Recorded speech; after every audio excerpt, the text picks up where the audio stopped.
Hello बच्चों, मैं शशांक आपका बहुत बहुत स्वागत करता हूँ अपने YouTube channel Shashank study circle में। तो आज हम क्लास 9 के लिए लेके आए हैं RHS सर्वांग समता, जो कि आपके लिए काफ़ी ज़्यादा इम्पॉर्टेंट है।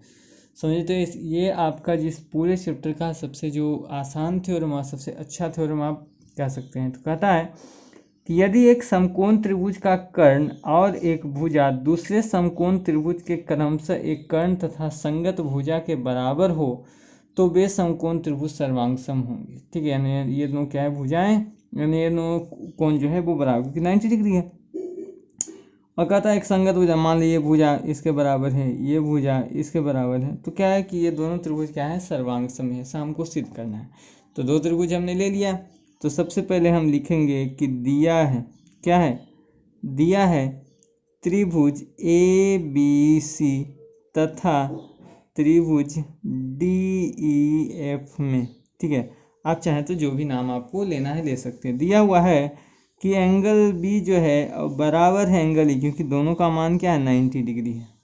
साथ में क्या है कि AB जो है वो DE के बराबर है ना, AB भुजा DE के बराबर है, तथा AC जो भुजा है वो DF के बराबर। ये भुजा किसके बराबर, इस भुजा के बराबर है। ठीक है, चलिए तो सिद्ध करना, एकदम आराम से देखते जाइए, आपको पूरा समझ में आएगा। ठीक है, सिद्ध करना क्या कि त्रिभुज ABC जो है वो क्या है, सर्वांग सम है त्रिभुज DEF के।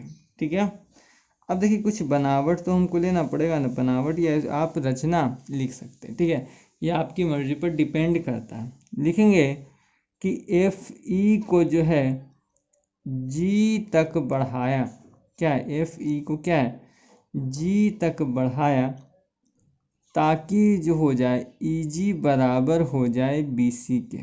ठीक है, यानी इसको क्या है कि G बिंदु तक बढ़ाते हैं, इसको मिला लेते हैं। ठीक है, G बिंदु तक इसको बढ़ाते हैं। ठीक है, ताकि क्या हो जाए कि EG जो हो जाए वो बराबर हो जाए किसके, BC के, यानी इसको इतना बढ़ाया गया। ठीक है, उसके बाद लिखेंगे कि DG को मिलाया, क्योंकि हम मिलाए हैं तो हमको लिखना पड़ेगा ना। चलिए, तो हमारा क्वेश्चन का काम तो यहाँ ख़त्म हो जाता है। ठीक है, तो अब हम क्या है कि अब प्रमाण, क्योंकि अब देखिए हमने लिख तो लिया, लेकिन क्या है कि जो हमने लिखा वो सही है, तो कुछ प्रमाण की आवश्यकता क्या है। तो चलिए इसी बात पर वीडियो को लाइक कर दीजिए, शेयर कीजिए, और नया तो प्लीज़ सब्सक्राइब करना बिल्कुल ना भूलें। तो चलिए प्रमाण देते हैं। ठीक है, प्रमाण की ज़रूरत तो है। प्रमाण में क्या है, हम इन्हीं दोनों त्रिभुज में हम चलते हैं। इस त्रिभुज को हमको पता है कि दिया हुआ है, तो इन दोनों त्रिभुज में चलेंगे कि त्रिभुज ABC तथा त्रिभुज DEG में, है ना, इस त्रिभुज DEG में। ठीक है, यहाँ देखें क्या है कि AB जो है वो बराबर है DE के। AB किसके बराबर, DE के बराबर, है ना, इस भुजा के बराबर, क्योंकि आपका ये क्या है, पहले ही प्रश्न में दिया हुआ है ना, AB बराबर D। चलिए फिर क्या है कि BC बराबर EG, BC बराबर EG हमने कैसे लिया है, तो बनावट या रचना से लिया है। ठीक है, बनावट से या रचना से लिख सकते हैं। और एंगल B का जो मान है वो एंगल किसके बराबर, DEG के बराबर। किसके, एंगल B का मान DEG, क्योंकि 90 डिग्री के बगल वाला भी कोण कितना होगा, 90 डिग्री होगा। यहाँ लिख देंगे क्योंकि क्या है कि 90 डिग्री है। ठीक है, 90 डिग्री है। ठीक है, चलिए तो अब देखिए जो जो शर्त इन दोनों में हमसे पूछा जा रहा था वो क्या हमने तो इसमें लिख लिया, क्योंकि देखिए AB बराबर D इसमें है ना, AB बराबर D, क्योंकि D क्या है, भुजा बराबर AB के बराबर है। ठीक है, और BC क्या था, EG के बराबर, क्योंकि ये क्या हमने बनावट में लिखा है, ताकि क्या है कि FE को क्या है G तक बढ़ाया गया, ताकि क्या हो जाए, EG का जो मान है वो किसके, BC के बराबर हो जाए, क्योंकि देखिए लिखा हुआ था। तो अब देखिए ये क्या है आपका, ये भुजा है। ठीक है, ये भी क्या है, भुजा है, और ये क्या है, कोण है। तो कौन सा सर्वांग समता शर्त आप लगाएं ताकि ये दोनों सर्वांग सम हो जाए, तो लिख सकते हैं इसीलिए SAS सर्वांग समता शर्त से, क्या है, SAS सर्वांग समता शर्त से, है ना, क्योंकि देखिए दो भुजाएं हैं और क्या है, एक कोण है। तो दो भुजा एक कोण के लिए क्या, SAS सर्वांग समता शर्त से क्या हो जाएगा, त्रिभुज ABC सर्वांग सम हो जाएगा किसके, त्रिभुज DEG के, हो जाएगा ना। चलिए तो अब देखिए, अब सर्वांग सम होने से क्या हुआ, ये भी आपको लिखना पड़ेगा। इसके कारण क्या हो जाएगा कि कोण सी का जो मान है कोण जी के बराबर हो जाएगा। क्योंकि देखिए ये भुजा जानते हैं जब दो समांतर भुजाओं के क्या होते हैं, समांतर कोण आपस में बराबर होते हैं। या फिर आप जानते हैं कि संगत भुजा संगत कोण क्या होते हैं, आपस में बराबर होते हैं। तो ये इसके कारण कह सकते हैं कि एंगल सी का जो मान होगा वो क्या होगा, एंगल जी के बराबर होगा। हो जाएगा किस प्रकार, सी पी सी टी से। ठीक है, इसको मानते हैं समीकरण 1। और यहाँ पे क्या ले हो जाएगा, ए सी का जो मान हो जाएगा वो किसके बराबर, डी जी के बराबर, है ना, डी जी के बराबर। ये भी सी पी सी टी से हो जाएगा क्योंकि संगत भुजा है। इसके कारण और हम शुरू से जानते हैं कि ए सी का जो मान है वो डी एफ के बराबर है ना। देखिए ए सी का मान किसके, डी एफ के बराबर। तो इसको मान लें यदि हम समीकरण 2, क्या मान लें, समीकरण 2, इसको नहीं सॉरी, यह समीकरण 1, यह समीकरण 2। तो देखिए जब समीकरण 1 तथा 2 में एक पक्ष दोनों का बराबर है तो दूसरा पक्ष क्या होगा, अपने आप बराबर। यानी कह सकते हैं कि डी जी का जो मान है वो किसके बराबर, डी एफ के बराबर होगा ना। क्योंकि क्या देखिए एक पक्ष क्या है, दोनों का बराबर है। चलिए तो अब क्या हो जाएगा, इसी के कारण कि एंगल जी हो जाएगा एंगल एफ के बराबर। एंगल जी किसके बराबर, एंगल एफ के बराबर। क्योंकि क्या है कि दोनों त्रिभुज क्या है, देखिए ये 90 थी, ये भी 90 था, ये भुजा दोनों में उभयनिष्ठ है, ये भुजा क्या है इसके बराबर है, तो ये भुजा इसके बराबर। ये दोनों भुजाएं जब बराबर हो जाएगी तो कोण भी क्या होंगे, आपस में बराबर हो जाएंगे। यहाँ आप लिखेंगे क्या कि सम्मुख भुजा के सम्मुख कोण क्या होते हैं, बराबर। सम्मुख भुजा के सम्मुख कोण क्या होते हैं, बराबर होते हैं। इसका इसके सामने कौन, ये इसके सामने का कौन, ये है ना। दो सम्मुख भुजाओं क्या होते हैं, सम्मुख कोण क्या होते हैं, आपस में बराबर होते हैं। चलिए अब इसको मान लेते हैं हम समीकरण 3।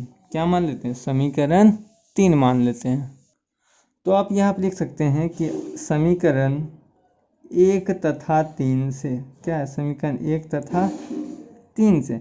तो समीकरण एक में क्या था, समीकरण 1 में क्या था हमारा कि ए सी बराबर डी जी, क्या था, ए सी का जो मान था वो क्या था, डी जी के बराबर। ठीक है, तो जब ए सी जो सम्मुख, हम जानते हैं कि सम्मुख कोण के भी क्या होते हैं, सम्मुख भुजा आपस में बराबर होते हैं, ये भी होता है ना। जिसके कारण क्या हो जाएगा कि सॉरी ये वाला में, इसमें देखिए एंगल सी एंगल जी वाला में, ठीक है, एंगल सी और एंगल जी। तो देखिए एंगल सी का मान एंगल जी के बराबर, यहाँ भी देखिए एंगल जी का मान एंगल एफ के बराबर। तो कह सकते हैं कि एंगल सी किसके बराबर हो जाएगा, एंगल एफ के बराबर हो जाएगा। तो यहाँ लिख सकते हैं कि एंगल सी बराबर एंगल, यानी ये जो भुजा ये कौन होगा, इसके भी क्या होगा, बराबर होगा। ठीक है, अब क्या है, अब हम चलेंगे त्रिभुज ए बी सी तथा त्रिभुज डी ई एफ में। चलिए ये दोनों त्रिभुज में चल चुके, अब चलेंगे इस, ये त्रिभुज है इसमें त्रिभुज। जो सबसे पहले जो सिमिलरिटी उसको लिखेंगे कि एंगल बी का मान एंगल ई के बराबर। एंगल बी का मान क्या है, एंगल ई के बराबर, क्योंकि क्या है कि प्रत्येक 90 डिग्री है। क्या है, प्रत्येक 90 डिग्री है। और क्या है, एंगल सी का मान एंगल एफ के, एंगल सी का मान एंगल एफ के बराबर। ठीक है, ये कैसे है, अगर इसको मान ले समीकरण 4, तो यहाँ लिख सकते हैं समीकरण किससे, समीकरण 4 से। ठीक है, और क्या है, एंगल ए का मान है एंगल डी के बराबर। एंगल ए का मान क्या है, एंगल डी के बराबर है। इसको हम मान लेते हैं समीकरण 5। ठीक है, क्या मान ले, समीकरण 5 मान लेते हैं। ठीक है, यानी ये सिमिलरिटीज है इन तीनों में, इन दोनों में। ठीक है, तो अब चलिए पुनः इसी में चलते हैं। ठीक है, यानी पुनः त्रिभुज ए बी सी तथा त्रिभुज डी ई एफ में। ये तो सिमिलरिटीज हमने लिखा, कोण में क्या हो सकता है। अब देखिए इन दोनों में क्या है, आप देखें तो ए बी का जो मान है वो बराबर है डी ई के। आप देख भी सकते हैं कि क्या है, ए बी का मान डी के बराबर, क्योंकि ऐसा आपको प्रश्न में स्टार्टिंग में दिया हुआ था। ठीक है, यहाँ लिख सकते हैं कि क्या है, दिया है। ठीक है, साथ में ये भी आपका दिया था कि ए सी का जो मान है वो डी एफ के बराबर। ए सी का मान किसके बराबर, डी एफ के बराबर, ये भी क्या है आपका दिया हुआ था। और क्या आपका दिया हुआ था कि एंगल ए का जो मान है वो एंगल डी के बराबर है ना। एंगल ए का मान एंगल डी, यहाँ लिख सकते हैं समीकरण किससे, 5 से, समीकरण 5 से। क्योंकि देखिए बी ई का मान हमने उस त्रिभुज में भी रखा था, सी एफ बराबर हमने उस त्रिभुज में कर लिया था। तो इस त्रिभुज में कुछ एक्स्ट्रा बच क्या गया, आपका एंगल ए बराबर एंगल डी है। तो यहाँ देखिए ये भी आपका भुजा, ये भी आपका भुजा, ये आपका एक कोण हो जाता है। तो यहाँ लिख सकते हैं कि एस ए एस सर्वांग समता शर्त से, क्या है, एस ए एस सर्वांग समता शर्त से कह सकते हैं कि त्रिभुज ए बी सी सर्वांग सम हो जाएगा त्रिभुज टी ई एफ। ठीक है, यही क्या करना था, आपको प्रूफ करना था।